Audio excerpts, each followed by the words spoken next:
Welcome to BrandsTalk, the podcast that explores the world of successful brands and the secrets behind their brilliance. I'm your host, Brigitte Bakowski, a company and personal brand identity strategist. Driven by my passion for brand excellence, we reveal the stories, strategies, and insights from thought leaders, CEOs, entrepreneurs, and experts who have propelled their brands to new heights. With a focus on authenticity, market leadership, and the power of brand storytelling, our conversations are designed to inspire and empower you to elevate your brand's radiance and attract not only the recognition, but also the clients you truly deserve. We delve into corporate branding, entrepreneurial branding, personal branding, and leadership branding, offering valuable lessons for entrepreneurs and business professionals alike. Let's get started and dive into the world of brands. My guest today is Peggy O'Neal. Peggy is a certified integral master coach with a Juris Doctor from the University of Arkansas. Peggy's unique approach, Wisdomary Leading, helps changemakers tap into their innate wisdom and express their unique genius, empowering them to live authentically and turn their highest aspirations into reality. With over 2 decades of experience, Peggy has authored chapters in the Handbook of Personal and Organizational Transformation and contributed to the Pointers to Freedom. Early in her career, she served in significant legal and leadership roles, including working with Bill Clinton during his tenure as Arkansas Attorney General and Governor, as well as in the Clinton administration. Peggy's journey took a transformative turn when she realized the key to fulfillment was within, embracing her intuitive wisdom rather than seeking external solutions. I warmly welcome you, Peggy O'Neal. Welcome to Brains Talk. Oh, I'm very excited to be with you, Bridget. Thank you so much. And thank you for that wonderful introduction. Appreciate it. Yeah, you deserve it all. Peggy, let's go right into it. You had a life changing experience 6 years ago after coaching for over 35 years.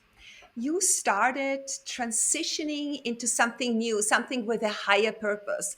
hmm How did this transformation impact your coaching style and your clients' results ultimately? hmm hmm So a little bit about that transition, because you said, I've been coaching at that point for about 20 years. I've been coaching 36 now, but I was miserable. And I had like you said on my resume. I mean, I'd worked for President Clinton. I was certified as a coach, great clients, but I was miserable, and so it felt so inauthentic for me to continue to tell people I could coach them, support them to have the lives they wanted, the organizations they wanted. And so I walked away from it. Luckily, business kept coming to me over the years as I uh, kept seeking really well, I kind of gave up really. But about 6 years ago, I ran across a book that explained the great wisdom traditions in such a way that I was able to go, oh, so back to what you said, I had been seeking things out there. And the book helped me see that, oh, everything I was looking for was in here. And so, how that's changed and see, I add a little bit more because we all heard that in a cliche sense, it's all within what you want. But what that really means is that often when we're working as a leader or we want an authentic brand or whatever, there's some element of it that we want to be more successful. We want to be happier. We want to enjoy life more, enjoy our work more, and and we and so we go about doing all these things for that purpose. But if we can start from that place, oh, I'm already fulfilled, I'm already happy, and know that not as a concept but as an experience, then I'm really creating the work and the organizations and the life that I truly want. So that's how it started changing how I work with people, which is I'd been working with them to develop themselves, to try to get somewhere. Someday they'll get, they'll have what they want. They'll be the better leader. And we still do some developmental work, but it's in the context of it's already here, and let's uncover it. Let's help you reveal it to yourself and know it for yourself. And so we started working with more. In fact, I had a brilliant client one time when I was still working the developmental approach. He said, um, he said. Uh, I said, well, let's talk about the leader you want to become. And he said, no, I don't want to become the leader. I want to be the leader I am. I'm like, oh, wow, that was brilliant. And so that's the change in approach, because as long as we keep trying to get there, seeking improvement, seeking to develop ourselves into being something better, it takes us further away. Because it's already Yeah. here. Everything we really want to express, the genius that we are, the authenticity that we are, is already here. And so when we can start from that place, and we just have to discover it. We have to remove the misunderstandings, the beliefs, um, the patterns, the conditioning that keeps somebody from that place. So that's Yeah. how. I think it has two sides. One is we have to acknowledge and discern who we are at the moment, right? But Right. still, there are expectations, aspirations, desires of who we want to become. Yeah. And we talked about this before. It's all about becoming. It's always a process, right? But I think it's really understanding who we are right now as a leader, as a brand, how we project ourselves, but at the same time, really having a path, something that we are striving for, what we want to become, something in the future, something that we want to become going forward. I think that it's these two sides, because Yeah, what you're, there I is mean, what you, it's connected go ahead. with a higher purpose, right? Isn't it? Yeah, so I mean, what you're saying is very powerful, and I appreciate that clarifying that distinction, which is that that this becoming, if you will, um, that that to so the both and that you're talking about is that we we can know who we truly are now, but we still want to express it. We want to improve it. We want to develop what that is, that authenticity, the authentic brand that we say we are, the genius that we are, that's already here, that we came into this world to express. And so we want to know that, and then yes, develop ourselves in such a way that we're fully embracing it, fully expressing it, fully living it. Yeah, Yeah, thank you. yeah. So you have come up with a specific approach, and you call it Vistameri Leading, and that helps your clients find this deeper connection. Can you tell us a little bit about it, please? Yes, yes. So Wisdomary Leading is an enlightened approach to leadership, because it does take into consideration the teachings of the great wisdom traditions, as well as evidence-based science.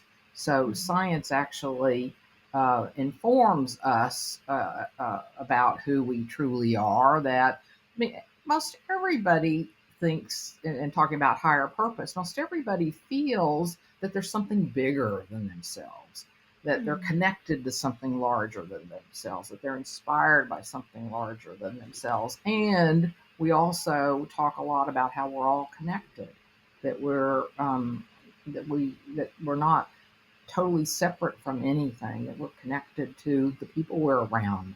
We're connected to, I mean, especially with the global economy, we really see everything's interconnected, especially during the COVID time when everything shut down. Yeah. People started realizing, oh my gosh, we're so connected. I kept hearing that over and over and over again.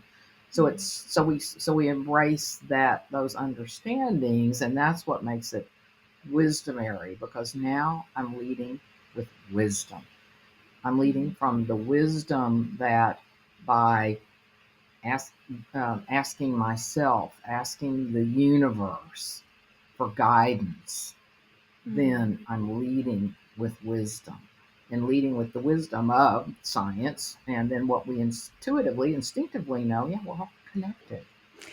And you also talk about this, the true genius that we have in us, the Right. greatness that we have in us. It's Yeah. also wisdom, this inner wisdom, the inner knowing, and the understanding. And how does that inner discovery that you do with Vistameri leadership, with your coaching, and how does, again, this inner discovery shape our personal fulfillment, because it's about becoming, yeah, in the here and now, but also going forward in Mhm. elevating, developing as a person, but also the success of us as a leader, of us as a brand, as a leader, because we are a role model for others at the same time. So, Mhm. how does that shape us? What we start doing is noticing our natural tendencies to lead. Like a lot of times when somebody's leading, they think they have to be a hero. So they come from kind of a heroic approach. Well, if they think they need to be a hero, then they're going to create a culture or have a culture around them that needs a hero. So Mhm. it gets a lot of leaders frustrated because it's like, gosh, I have to do everything. Well, it's because they see themselves as the person that if nobody else will, then I will. And so it winds up they have a culture around them that matches that. So with Wisdomary leading, we start noticing what our natural tendencies are, what our beliefs are about leadership, what we how we lead. So we observe ourselves and start, and so that we can see what our how we approach leadership, who we think we are and have to Mhm. be in an organization or with the people that we work with.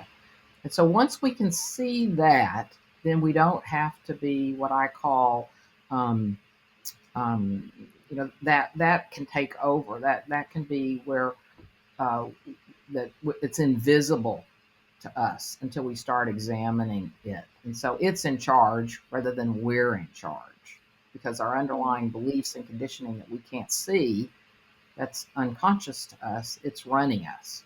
And so we want to run our own lives, which means back to the genius. What I want to be listening to myself.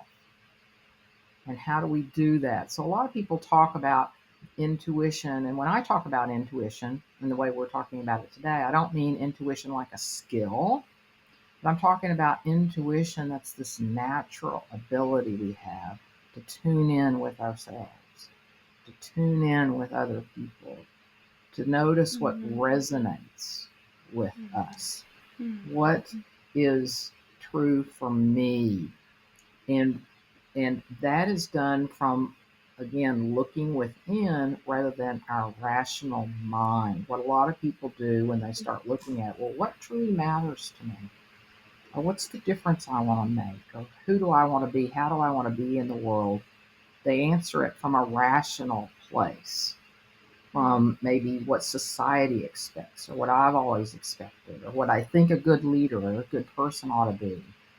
And so, first, we help people see that that's what they're naturally doing, and then to not pay attention to all those thoughts, those beliefs, and to get quiet and to Mhm. really pay attention by asking questions like back to, so what truly matters to me, and then listening for what emerges.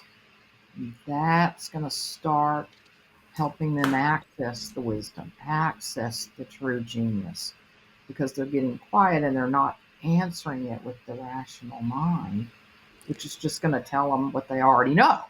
Because our Yeah. rational mind is very limited, it's Mhm. finite. Our rational mind only knows everything that's been taught up till now, that it's learned up till now, that it can see.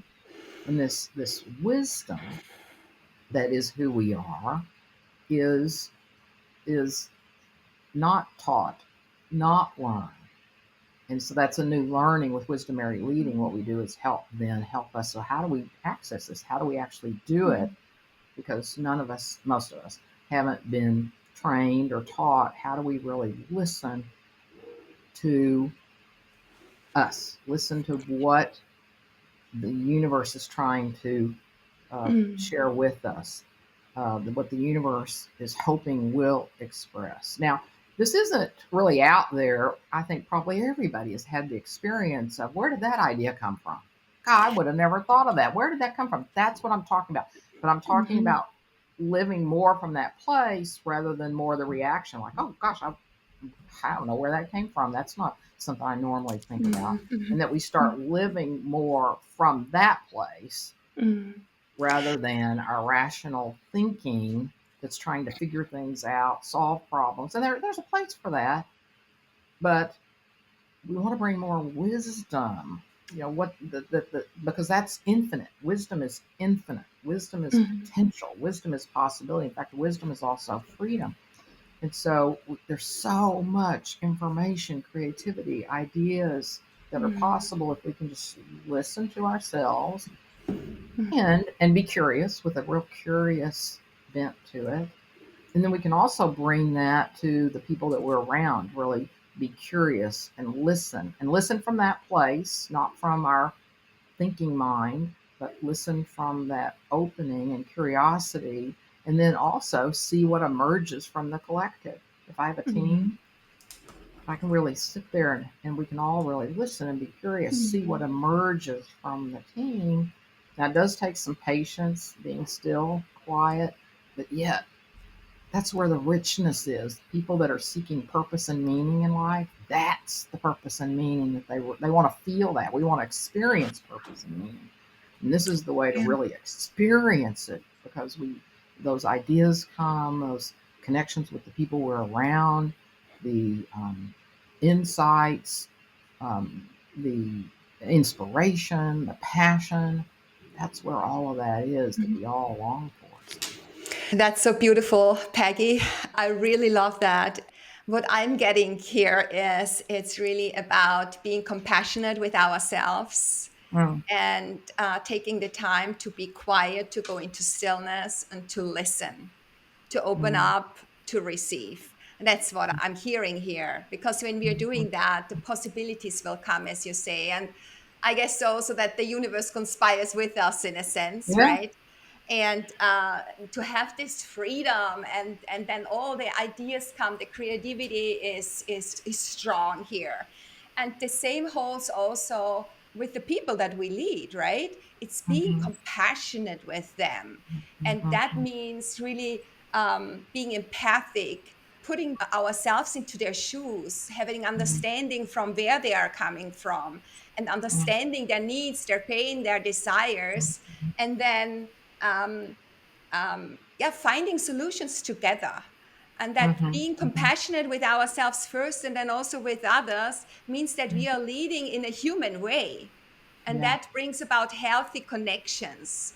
And yeah, also getting our people buying into our purpose, higher purpose that we collectively are striving for, and also the vision that we have set in place, right? It's mhm, really everyone is inspired to achieve something that is higher than each individual, him or mhm, herself. yeah, mhm, So thank mhm. you so much. I really like that. It's You're a welcome, beautiful approach. Mhm. and I love what you're adding to it too. That idea that yeah, even more is possible when we engage with Yeah, people that way. Yeah, yeah, and that's what so yeah, many organizations want. They want more out of their people. They want more performance, more yeah, productivity, yeah, and yeah. like you emphasize. And when we got a taste of it, uh, we all want it right away. And Yeah. you are a proponent. You're saying our intuitive knowing of our purpose, yeah, of our individual, because everyone is at a different stage in personal development, right? And you say it can't be rushed. So, what Mhm, advice do you have for leaders who feel, yeah, pressure to figure it out all together, everything quickly? As you said before, I want to be the brand now. Yeah, yeah. sure, you are a brand now, but it's a different brand that you are becoming going forward because the brand evolves with you. So, yeah, so what cannot be rushed? Where do we need to take those little teeny tiny micro steps going forward? Yeah, that's so great because yes, that's how we were educated, right? Read a book, pass a test. I mean, or solve the math problem right now. I mean, it's just our whole system is, Mm, there's a problem. Let's solve it right now. And again, there's a place for that. But yes, when we want to know what what what our true genius is, our unique expression is, we want this wisdom to come to us and through us, then yes, it's almost like two different channels, if you will. There's a channel called the rational thinking channel where I'm thinking about stuff, figuring things out. I'm using my brain, my mind, my thinking to figure things out. And then the other channel is the open channel where just an open channel where I'm waiting to see what comes to me. So this is where the patience does come in, and when we rush it, it's like we're cramming the channel somehow. I mean, a lot of people probably heard this cliche: "What we resist persists." So that's a bit of it because we're resisting that we don't know right now, and so when we resist that we don't have an answer right now, we actually push it further away. And so when we can be allowing and knowing that it'll come in its own time, then it also allows it to come there a whole lot sooner because we're not trying so hard. So the being quiet, so what it takes then is the regularly being quiet. Now, this doesn't mean one has to meditate a lot. I'm not saying that at all, but to be still and to quiet the mind. There's something I call relax the focus of attention, where somebody can just sit there and take their attention away from their thoughts. And that takes no time at all. I mean, it takes less time to do than I did to just say it. That It's we hard. notice we're thinking. Yeah, we notice we're thinking. We're trying to figure it out. I want the answer now. Okay, wait a minute. I notice. Oh, I'm focusing on my thoughts. Relax the focus of attention away from the thoughts. Then I can be still.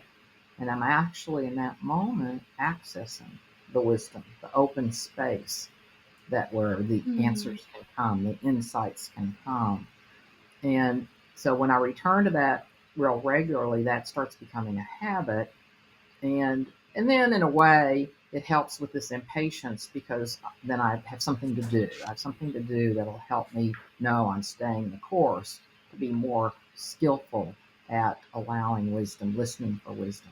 The other thing that can be done that's very useful is to start noticing what resonates for me. And when I say resonate, it's like, if there are two guitars beside each other and they're tuned exactly, then if you pluck the string of one guitar, the same string on the other guitar vibrates because they resonate with each other. And so if we start thinking about life that way, that there's lots of information, there are lots of um, opportunities, ideas that are available to us, and we want to be listening more, paying attention in life more to what resonates. So what do I mean by resonate in a human being? That we notice things that get our attention, for example. Like we could walk down a street and see a whole bunch of books in a bookstore and one book catches our attention. That's resonance. Or one of our teammates says something that you're going, oh, I really like what they said. Oh, that was good. And then we notice over and over again that there's certain things that we really connect with, and that's going to give us insight for our genius or for what's next in our organization, for who we want to be, who we're trying to be, and so that's a way to help then with the impatience because now I know, oh, these are the practices. It's like, preparing for a marathon. I've run two of them. Preparing for a marathon, you can't rush it. You realize you want to run the marathon. Well, you run a few miles the first week and more miles the next week and so on. It's a similar sort of thing, which is knowing, okay, every time I relax the focus of attention, every time I notice that really clicked for me what they said, then I am deepening that ability, strengthening that ability to know the wisdom that I am, to know wisdom.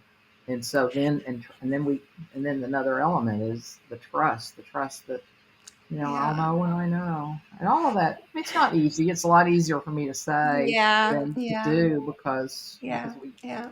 yeah. Yeah. I want to take this one step further because we were Yeah. talking about people now who were focusing too much on something, that pulls them rather away. But what is happening when leaders are trying to achieve something which is actually not what they're meant to be?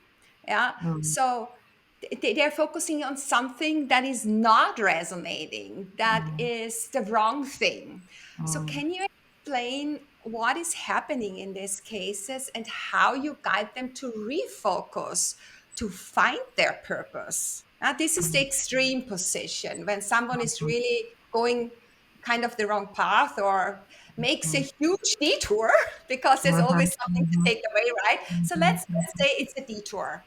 So mhm, how do I find my way back? Yeah. First, it's to help them acknowledge where they are. So, so sometimes people think that they're wrong or they've done something wrong or that they've failed at something or um, uh, so they make it personal and blame themselves or bring up fear. They become afraid. What am I going to do if I don't quite fit in here? And the and the and yeah, and they think they've had a plan for their life and now it's all disrupted. So the first thing is to acknowledge that that's where they are, and that's it. That just means that's where they are. It Hmm. doesn't say Hmm. anything about who they are or what's possible or and there's nothing to blame. I'm a big believer in between wisdom traditions and then what I know about human nature and human development is actually nobody's ever doing anything wrong. Everybody's Hmm. doing what they are right now because of all their conditioning, their experience, their beliefs, their mood, their emotions. And so to help somebody get to that place, why is that important? Because we want to help people get to this more neutral place. Otherwise, as they're trying to move forward, they're bringing all this judgment, or it's too late if they think, I've been doing this for so long. Now what? And to be able to relax from that, Hmm. start giving themselves permission to be open, to be creative, and that can be very, very, very, very hard because most people too or when they start realizing that they're out of alignment with they're like you said the extreme of this is the wrong place, this is not for me, that that they then start looking at what's possible out there. Well, maybe I could do this, do that, and that takes them away again from their own wisdom because they're trying to pick something out in the world instead of listening to themselves. So so one of the first things is again is allowing what is, working with the emotions Hmm. that are keeping Hmm. them in turmoil, um, to and help them. I help them complete. It's always good to complete with where I am. So Hmm. look at what's got me where I am, and then to start having these conversations that we've been having today. That let's look at the genius that's calling to you. Let's look at Hmm. what what uh, what's stopping you. Well, let's see. How do I want to say this? So typically, what well, that's another conversation. Sorry, I'm trying to figure out how to answer you exactly. Yeah. Um, We can have another conversation on yeah, yeah, yeah. that. So, and then, so let's see. Okay, this does fit here. So, what happens is, too, we're real identified with what we believe we are. So, early on in life, we start taking on all kinds of labels, like I'm a good student, I'm a good father. Well, that's not early on, but I'm a good student, or I'm a good brother, or I'm a bad learner. Or we take on all these Mhm, labels, all these mhm, beliefs about ourselves, and what we tend to do in our life is keep leading. Um, keep living those patterns out, and we keep focusing again back on the rational mind. But what we're doing is we're trying to keep everything we know about ourselves in place. And so that keeps us stuck because we're trying to keep that identity in place, keeps us stuck. And so what I help them do is see that as well. So we help them look at all these labels, these identifications, and help them realize that that's what it is. It's a label, it's identification. It's not reality. It's not the truth. It's just all everything they've thought they are up till now. And then to recognize that again that there is actually this genius that has nothing to do with these labels over here, this unique expression that they want to bring in and they want to live. And so again, it's like switching off one channel, switching on another channel. And so it does take some exploration, some discovery, some reading, those sorts of things, so that people can start having a different relationship with who they are. Because what's happened is probably they have a competing commitment. They're trying to keep in place who they thought they've always been, but they can really feel a sense of purpose and meaning in a new direction, but they don't know how to access that because they're trying to access it based on this old reality that's no longer relevant. And that's why they're stuck, because they're trying to stay over here in this reality, and a new one is trying to emerge. So it's back to everything else we've been talking about, which is to start listening to myself. I also help people. I mean, I have quite a few exercises that people can go through. It's different for each person, but one thing is, several of them have to do with identifying that the cultural conditioning and how much we feel that we have to do things that match the cultural conditioning. And so working with people to start getting comfortable that they can pursue something that's totally outside the norm, that they'll be okay, that they can still make the money, that they can do something new, do something different. And that can be, like I have a client right now, it's been very challenging. He knows he doesn't want to keep doing what he's doing for the next 20 years, but he's really caught up in this cultural belief system of who he has to be, what success means, how much money he wants to make. Doesn't mean that he can't have any of that by really listening to himself and his genius and his wisdom, but that keeps pulling him back. And so we have to keep helping him come over here to listen to himself, to trust that he doesn't have to make any decision right now. So I hope I'm answering your question. I mean, you said, absolutely. How do I help? Absolutely. How do I help people get from I'm really stuck with what right me to what I want? And it can be, it is a process. It is a process, and it doesn't happen from now until tomorrow. It's a learning experience, and you have to put some effort into it. And a lot of people, just what I've realized, it's really very often painful to have this look inside and get started to work with yourself. Understand what's happening here, because it's not easy to unlearn what we have been conditioned over decades. No. And I want to ask you something else, Peggy, because we talk about cultural conditioning, can be in a subculture, can be also when it comes to a country, or let's take it to the next level. You also have worked with professionals worldwide for decades, right? And now my question, is there one common behavior or a common label, as you say it, that you see that consistently undermines leaders' successes? Is there something that is particular that you see in all cultures, or is it really like culture, country, or national, or, regional, culturally specific? I will answer that question, but there's one more thing I want to say about that so goes with everything we've been talking about, which is that even though what we were talking about, it can feel challenging, it can take time, and yet what more exciting, interesting, a lot thing to do than to know who we are. I mean, Exactly. to me, that's our real Sure. purpose. Yeah, our real Absolutely. purpose here is to Yeah, know who we are and to know what we're here to express. And so, yeah, yeah, of so, course. I mean, it has both sides. It's painful on one, but on the other side, I would never want to miss that development. And no, no, it's an ongoing process. yeah. If you're open to grow and understand and learn and take on challenges as something that makes you become a better person. Yeah.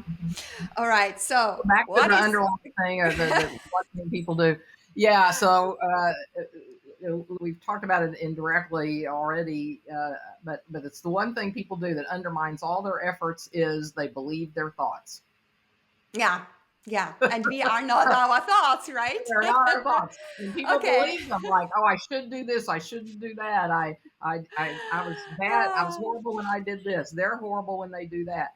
And so, so any thoughts that are self-referencing, in other words, any thoughts that are saying anything about how I'm doing, that are judgmental, we do want to learn, so we can learn. Like, oh, I could have said that differently, but that's a neutral learning, curious learning, rather than our thoughts. Our normal thoughts are very judgmental, like, oh, you shouldn't have done that. You're a horrible person now. So Mm, the thing that everybody does, no matter what culture, is we believe our thoughts, and that's another element to what keeps us stuck, because and so it would be one of the hardest things we've ever done. Um, I watched a conference not long ago on addictions, and one of the teachers of these wisdom traditions said the addiction that we all have, that's actually the hardest one that we all have, is our addiction to our thoughts. mm, So, so that's the number one thing people do that undermines their efforts, is they believe their mm, thoughts instead of, mm, okay, I can notice those thoughts, but I don't have to believe them. And now, of course, if I have a thought that a bus is coming towards me and about to hit me, yes, I'm not talking about those kinds of thoughts, but I'm talking about the ones that are judgmental of myself, judgmental of other people. We don't want to pay attention to those. They're going to get in our mm, way. mm. It sounds so simple. It'll be one of the hardest things anybody's ever done. It's usually the simple things, right? Isn't it? Now, I have one more question to you, Yeah. Peggy, because Yeah. you have a journey that is really interesting coming from law to leadership, coaching. It's a very, very unique perspective and approach. So, how has your diverse background and your diverse facets and stages in life influenced your approach to leadership in general, but also to branding in terms of we as a leader, how we are as a leader, and how we are projecting ourselves as a leader? That's how what I mean or understand under leadership branding. So, what is your perspective on that? Coming with this huge background and wisdom and experience that you have accumulated. Mhm. Well, one of the things is that life can take us places we didn't expect. I'm sure Mm, most listeners, watchers are familiar with. And so these ideas that I had early on about how life was going to be, the career I was going to have, as different things happened in my life, things went in different directions. But I also noticed what we're talking about today in retrospect, how much my wisdom led me as well. I had intuitive ideas like, oh, it's time to change jobs. Oh, let's or let's do this that'll improve society. Let's say, like when I was purchasing director with Bill Clinton, we wanted to change some laws that help make things more equitable. mm, So I realized the patterns in life. So I think what can be useful for people, especially people that are at that crossroads, as you're saying, where they feel like, all right, this is not it. What is it? That's one way to look, is back, what are the threads in life? Starting from when I was first born, the threads, things that happened in my life that influenced me in a negative way, a positive way, and we can see those mm, threads. So that's one of the things that is supportive of trusting life, trusting wisdom, is to have recognized that. Also, um, because of all this experience, I'm so grateful for it. I've led organizations, I've led teams, I've I've turned an organization around in New York City when I was a trainer running a training a branch of a training organization in New York. So I have a lot of this personal hands-on experience. So that, of course, influences how I work with people. Of course, it can be a double-edged thing because I can think I know because I did it this way. So it's not so much that. So I don't bring that to it. I mean, I can tell people that's what I did, but my work is to help them figure out and discern and let it arise for them. How do they want to do it? And but it has helped me to be able to hear in a different way because I've had a lot. I mean, I've been in a lot of these types of positions, so so that's helpful. And as far as leadership, oh well, one of the things I it's like so key for me after all the after like you're saying, all the people I've worked with is just how unique and beautiful and wonderful every human being is. I mean, I'm just so blessed that I've gotten to work with thousands of people all over the country. And so one of the things the thing that guides me or in having all those experiences is just this desire to support people with what we said a few minutes ago, for them to know who they truly are, to honor themselves, to give themselves permission to begin to express and know what are they uniquely here to Mhm. express. I mean, the world needs each of us to be Yeah, this unique spirit, this unique yeah, expression, this unique human yeah. being. There are 8 billion of us here, and that's to me that's one of the reasons we're all here is these 8 billion perspectives, 8 billion ideas. So in an organization, if we could start seeing people that way, that everybody's here to help this organization go where it could possibly go. Yeah. Everybody back to branding, bringing it back to the work that you're doing, which is so beautiful, is to help. It's that for everybody to have some sense of their authentic branding, their own sense of agency, as well as focus on the, taking care of themselves, but also focused on um, the organization or the community, because it's both Mhm. and. I mean, the community Mhm. allows me to be who I am, so I also want to take care of the community while I'm becoming more of who I am. So, Mhm. but I guess that's the biggest thing is just to see all the variations and just really want people to honor themselves and to honor that they're here and to discover and express that and contribute that to all of us. Thank you so much. That is so beautifully said. Yeah, as you say, everyone contributes something to the well being and to the success of the organization, and that everyone is here to bring about something, to bring Mhm. something to the table that is unique and that nobody else is able to personify, right? So, Right. and also that a lot of us are just afraid of being who Mhm. they truly are because we are talking about authenticity, because Mhm. we are afraid that some other people are judging us.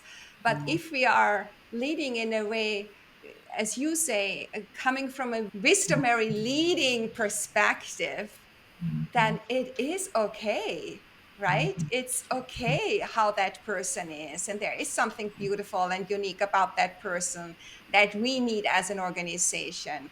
So thank you for concluding that in such a beautiful way that you just did. Oh, you're welcome, and thank you for what you just said. That was beautifully said.